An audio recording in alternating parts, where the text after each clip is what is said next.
माघ महिन्यातील शुक्ल पक्षातील सप्तमी तिथीला रथसप्तमी साजरी केली जाते. हा दिवस सूर्यदेवाचा जन्मदिन म्हणजे सूर्य जयंती म्हणून मानला जातो. या दिवशी सूर्य आपल्या सप्त अश्वांच्या रथावर आरूढ होऊन उत्तरायणाची गती घेतो असे मानले जाते. यंदा 25 जानेवारी 2026 रोजी रविवार म्हणजे सूर्यदेवांचा वार असल्या कारणाने या वर्षीची रथसप्तमी अजूनच विशेष झालेली आहे.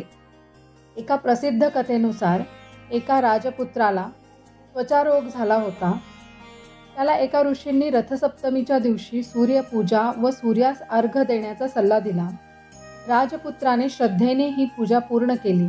त्याचा रोग पूर्णपणे बरा झाला. त्यामुळे रथसप्तमीला आरोग्यदायी व पापनाशक दिवस मानला जातो.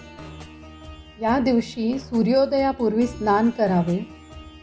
नंतर तांब्याच्या भांड्यात पाणी घेऊन त्यात अक्षता, लाल फूल, हळद, कुंकू, दुर्वा, थोडासा गूळ हे सर्व टाकून पूर्व दिशेला तोंड करून उभे राहावे आणि या तांब्याच्या भांड्यातल्या पाण्याने सूर्यदेवांना अर्घ्य द्यावे.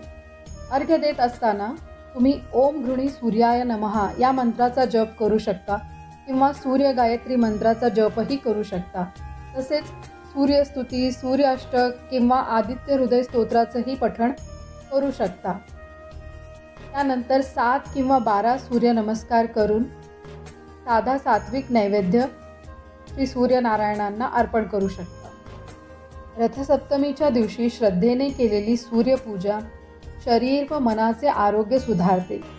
ही पूजा आत्मविश्वास वाढवते आणि व्यक्तिमत्वात तेज आणते.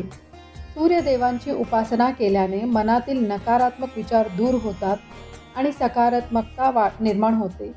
तसेच सूर्यपूजेमुळे डोळे, त्वचा आणि संपूर्ण शरीराला नवचैतन्य व शक्ती मिळते.